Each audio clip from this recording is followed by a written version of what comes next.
Get a sturdy hook into your vise.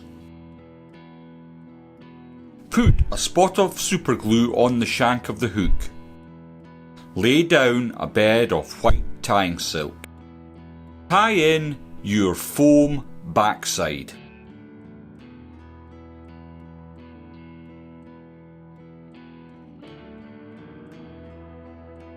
Damp down your fritz or chenille.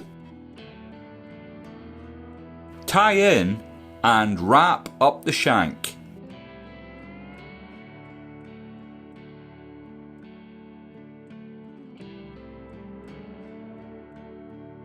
Secure behind the eye of the hook.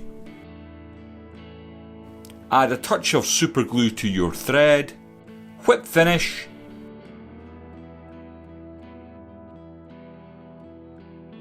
Job done.